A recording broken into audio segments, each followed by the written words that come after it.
Hey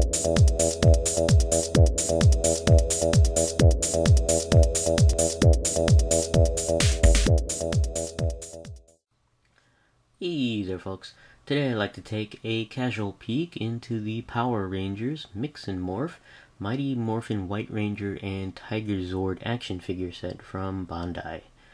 This set is number 10 in the Mixx N Morph series of interchangeable action figures, and is also a deluxe sized set. This was first available in 2015 for the price of about $20 to $25 depending on where you got it. And I got this set from a Target in 2015 and paid $19.99 for this set. Taking a closer peek at the Mixx N Morph Deluxe set here, and you can see that this set has lots of parts.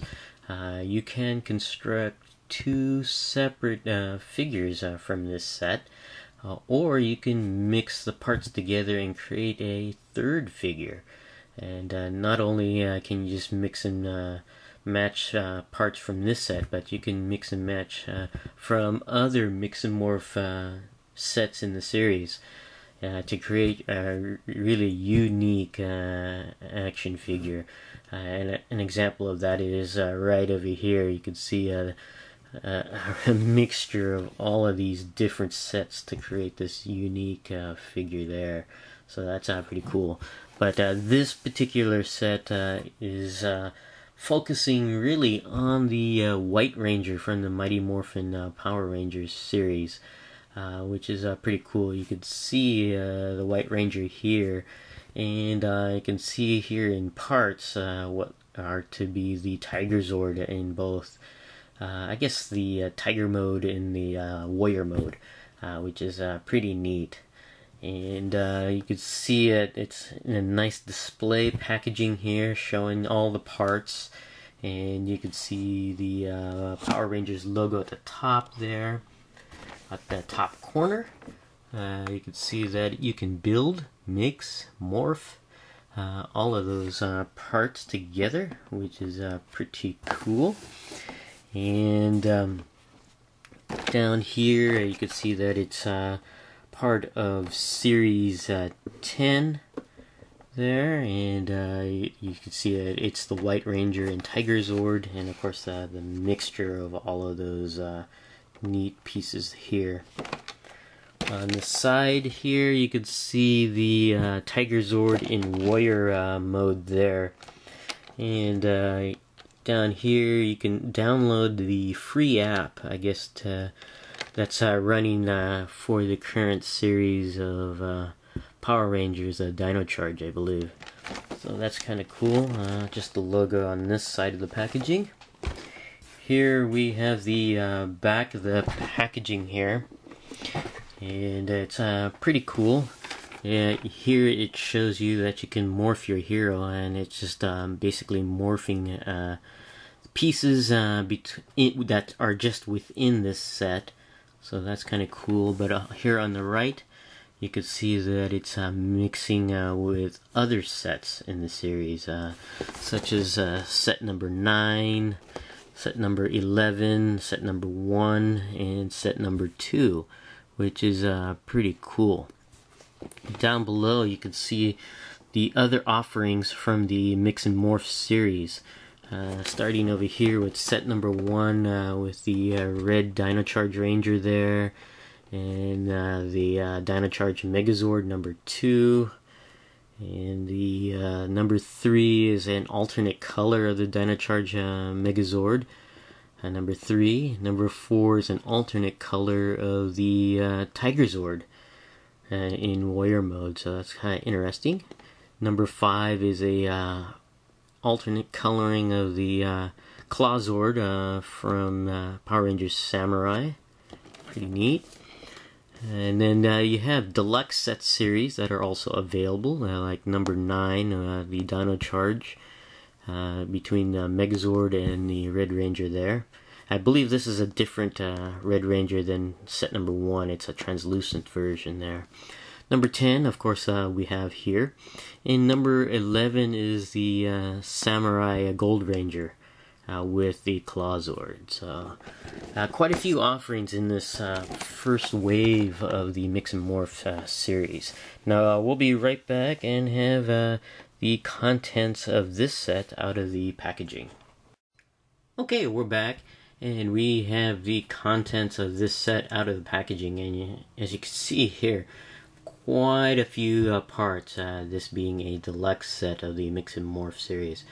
And you can essentially put two figures together, but by mixing and matching, you can create a third figure, which is pretty cool, or even your own figure.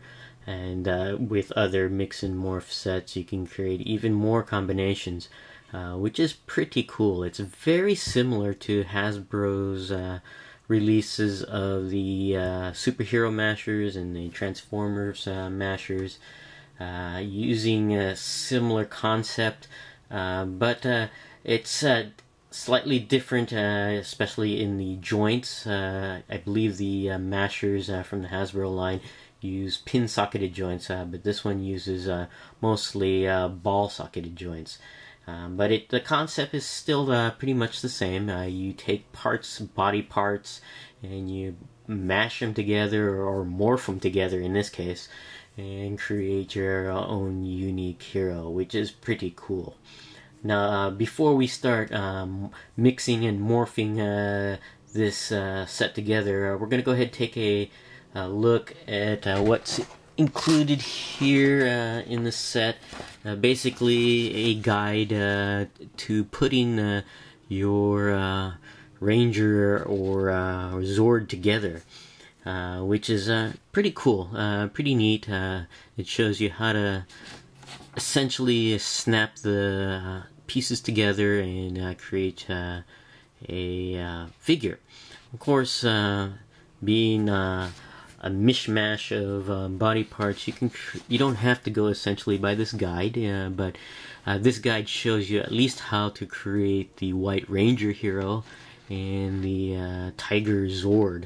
But like I said, you don't have to rely on this if you want to create your own creations. So that's pretty cool there. Also included is just the inner liner, which is cool. It's not normally seen on domestic action figure releases, but I just decided to show it off because it's a nice backing card, and is more commonly found on import releases, especially from Japan. But just a nice design work on here, a nice graphic you can use as a backdrop. So, but that's pretty cool. And we have all the parts here ready to be put together, and what we're going to do first is assemble the White Ranger using the parts over here. Okay, to get started, we'll just start off here with the main torso here, and essentially start morphing these together. And you just basically assemble this by placing the ball sockets into the ball joints, and it's not too difficult to it's not too difficult to do. There we go. And I have them laid out essentially by whoops, I think I have this reversed, by body part for the figure, so make it easier for me instead of having to search. And whoops, this one's a little hard to put on. Searching for the right part through a pile. I just have them organized a little bit there. I'm not sure if I have the upper arms on the right locations, but it'll do. If it's reversed, it's reversed, no big deal. Putting some of these on isn't a lot harder than I thought. I have to do them off screen. Let's see. There we go. Some parts just pop right on, others you have to really mash it in. There we go. Not too bad. Let's see. There we go. Let's see here. We get the arm. There. And this arm here. So, pretty cool. We have this one figure here put together, so it's not too bad. Taking a closer peek at the White Ranger here, it's actually pretty neat. Of course, this is a very stylized rendition of White Ranger here. More generated for younger audiences. The attention to detail is nice. The likeness is of course not as like on the show.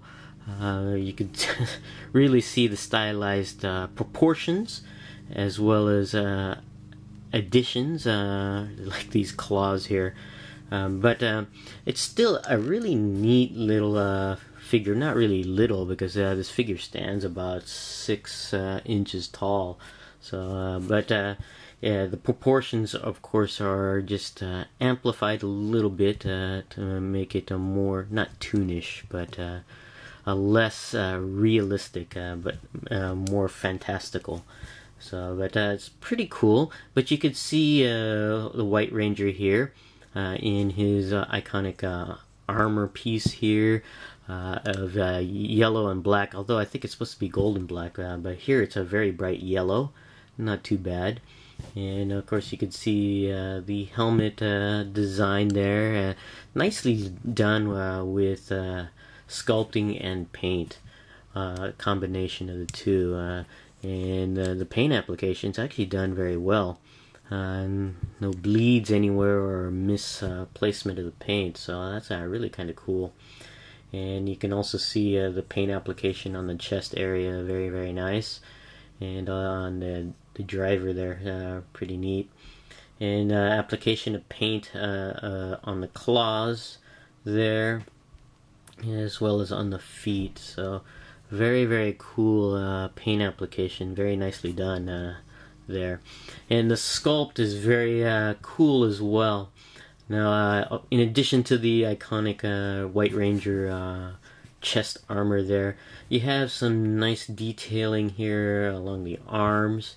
I think that's supposed to evoke more of the tiger imagery that he is associated with, especially like the Tigerzord there. But you can see all of the stripes that are sculpted on the arms and legs of this figure to evoke a tiger-like appearance. So very cool. And of course, you have the claws that are supposed to evoke imagery of the tiger there. Of course, he didn't have this on this show, or at least I don't think he did. Again, more of the stylization to evoke the tiger imagery. So I think that's actually pretty cool. Now, the claws on here are very soft material, very soft plastic on here, and this figure is actually a mix of harder and softer plastic, the harder plastic being on the torso area there. So that's actually kind of neat on here, and the softer ones are like on the limbs. So, and also looking at this figure, you could see what are additional joints and sockets on this figure, and that's of course to add a more unique look to the figure. If you want to, you can add more parts in addition to what's on the base figure here, which is pretty cool. So you have ball joints at the shoulder, so you can attach some stuff on there, and then you have 3 sockets on the back, 2 on the upper torso, 1 on the lower torso there. So you can add even more stuff on here if you want to add armor or extra limbs, whatever, or an extra head if you want. But it's pretty cool. And one item that's included with the base figure here, but not with not attached, is the sword Saba. Very cool. You can see a lot of detail sculpted into there. You can see this is also a stylized version of Saba. You got a very big tiger head there, which has really great detail. I wish it was painted up a little bit. It would have been really nice, but it's not. But it's got really nice sculpting detail on there. And on the hilt area, you can see that it's got some sculpting detail as well.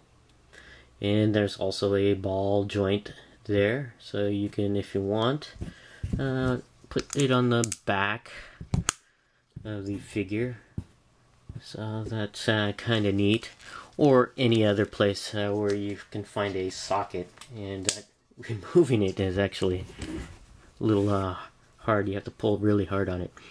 And you have this point over here, a small hole here. I'm not sure what that's used for, since most of these are ball joints and not really any pin joints. So very interesting there. You have that peg hole there. And looking at the details of the sword, it's actually pretty neat here. You can see it's got some sculpting detail to this as well. Very cool. And the figure can wield Saba just fine. A nice solid grip to it. You don't have to worry about it falling out or anything like that. So very, very cool.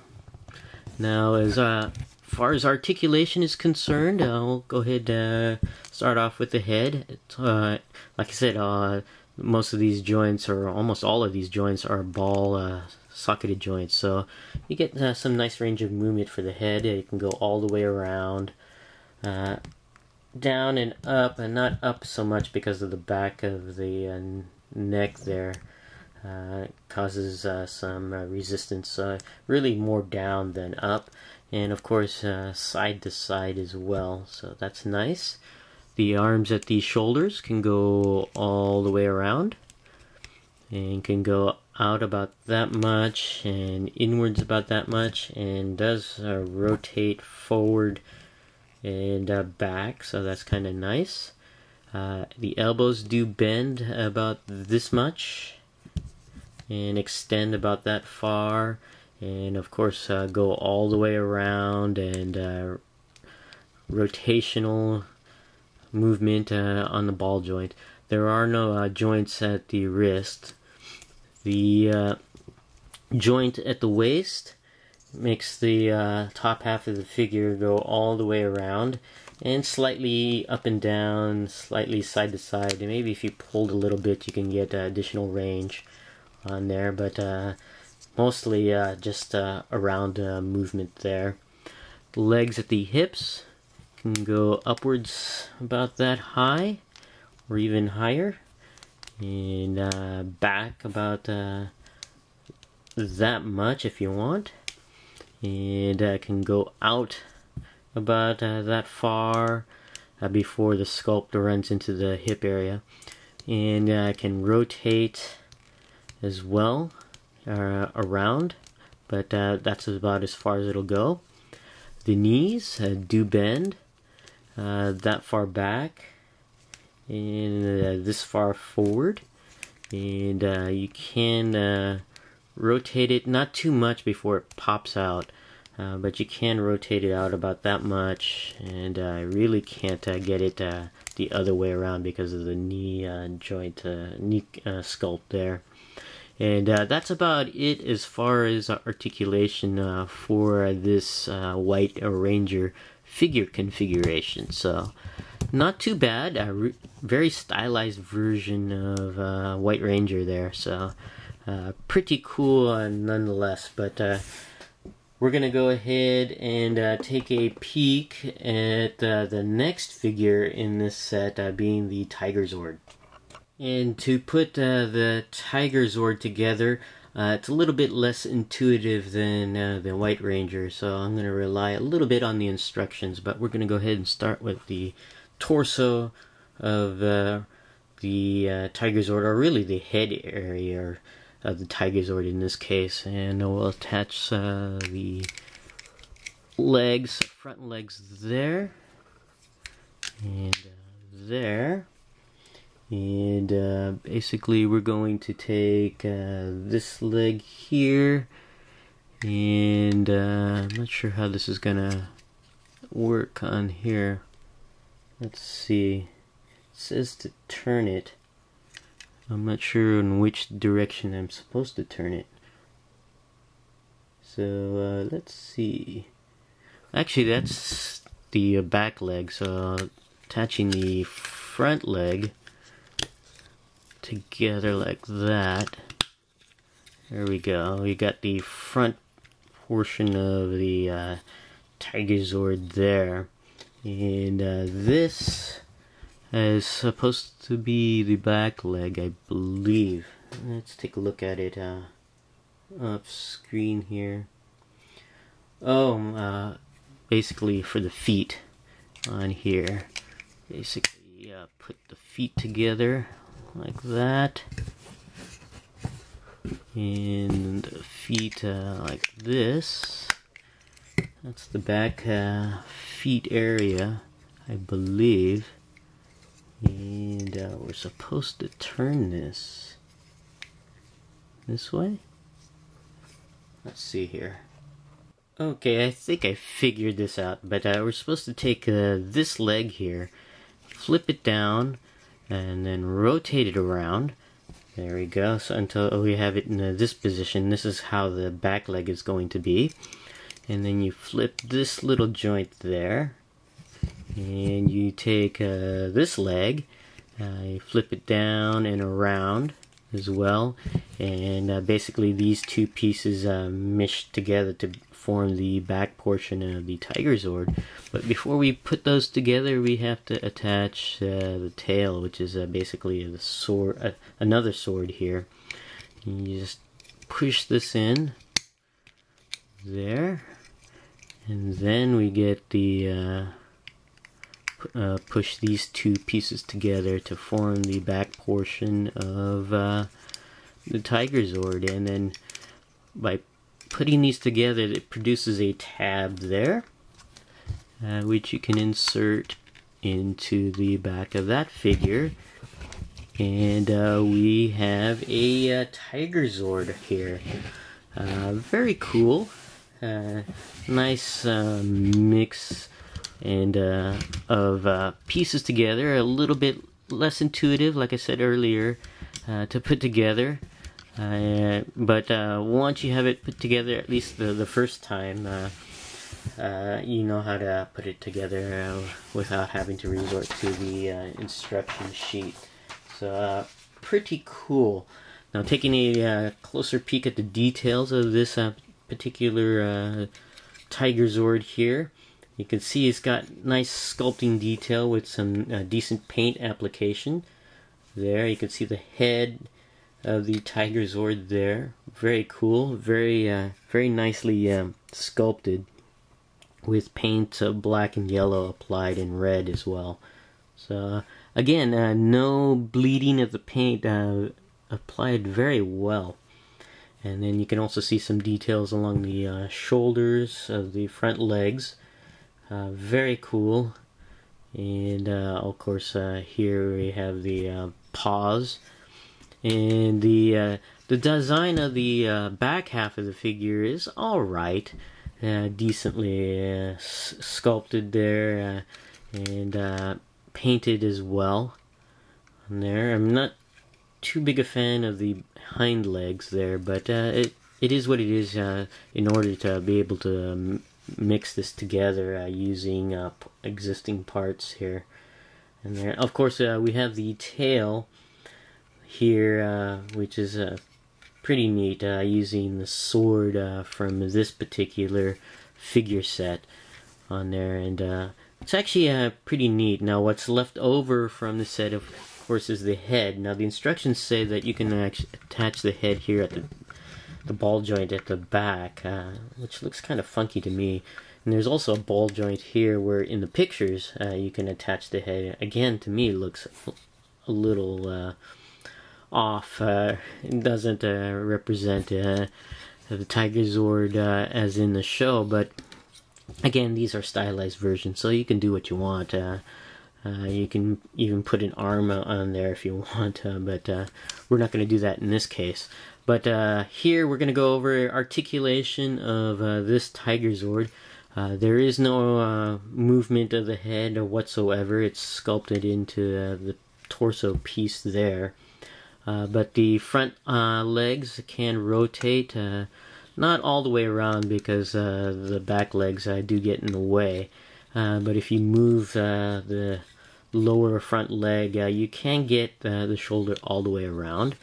The lower leg, you can push up about that much, and can go back about that much, and of course can rotate, as well as go side to side a little bit. So that's kind of cool there. The hind legs do go all the way around before running into the front legs, so you have to just work around that, and that's the only articulation on the back legs. The tail does not articulate, nor does the body at the torso there. So a little bit more restrictive on the articulation compared to White Ranger, but it's still a nice representation of the Tigerzord.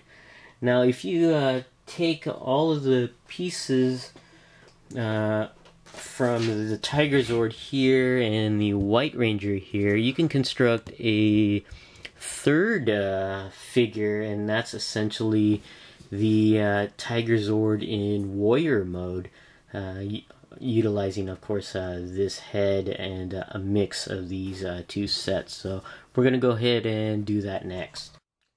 To start the morph into the warrior mode of Tigerzord, we're going to go ahead and take Tigerzord here and pull off the back of the head there, and we're going to attach this head there, and we're going to rotate these around so we can place the arms in there. We'll take the arms from White Ranger here and just pull them out and attach them here.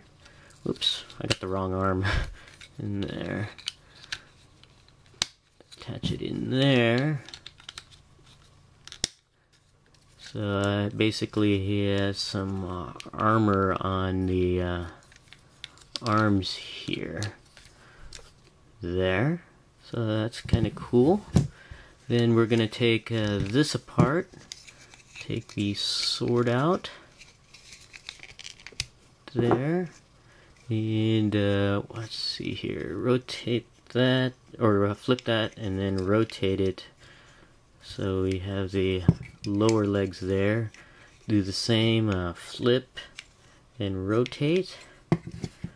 So we got the lower legs of, oops, I forgot to put the tab back in on that one. Put that there, and we're going to take the, I believe it's the lower half of this figure. Let me just go ahead and take that off. So we have the lower half. Take legs off, lower legs off of here. So we're going to essentially use this lower half of White Ranger. Plug him into here. This is a little bit difficult. There we go. So that we have almost complete. Go ahead and attach the legs here next. Let's see if this will fit in. I'll have to do this off screen. There we go. Fits in nicely. And put this one here. There we go. And what we're gonna do is outfit him with his sword here. And I believe we have the Tigerzord. Oops. There we go. We have the Tigerzord in warrior mode there. So, pretty cool. Very nice. Looks about right. I do have a question of whether to include these arm pieces or not. I'll have to look at the picture of the Tigerzord in warrior mode if they have these along the arms, but I was thinking about just not including them, but as the instructions show, this is how you put a warrior mode Tigerzord together, which is pretty decent, pretty nice.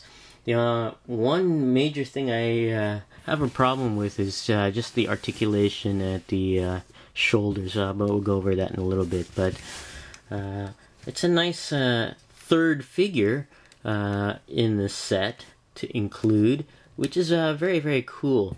Now, I know that the Mixx N Morph series, there is a smaller release figure of an alternate color of this particular warrior mode of the Tigerzord. I think it's in black, which is basically this figure of this parts to create this particular figure. So, but this one here is in the deluxe set. Now, after putting this guy together, you do have some leftover pieces, such as the top half of White Ranger here, and his lower legs there, and of course Saba. But still a nice mix to create this particular figure. Now, to go over articulation of this figure, the head is on a ball socketed joint, of course, and it does go all the way around, and goes up and down slightly, but due to the sculpt, it does not go up and down as much as I'd like. It does tilt side to side, so that's cool. Now, the major issue I have on articulation is at the shoulders, because the way it's sculpted into there and inserted through the joint, the only articulation is all the way around there. It does not go out, does not go forward or back. It's actually just acting as a swivel joint, even though it's a ball socketed joint. So that's a major restriction on articulation there.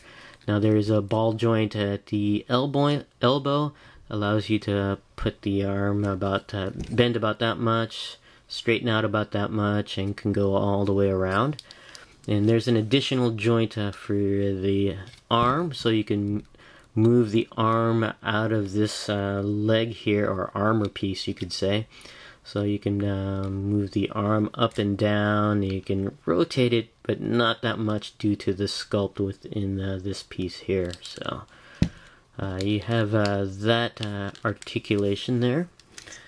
And of course you have a swivel-like joint to go all the way around at the waist. No up and down, well, actually a little bit up and down, not too much, just due to the flat sculpt of the waist. So there's really just a rotational movement there. And then you have the joints at the leg at the hip, which is essentially the same as White Ranger. So you have that nice range of movement there, and out to the side. Now, with the mix of two parts here, you do have different type of joint for the knee area, so you can bend the leg about that much, and can straighten out that much, which is kind of cool, because based on the sculptor here, you have this knee part here, but with the combination of the hole into the knee, it can go in quite nicely without any problem whatsoever.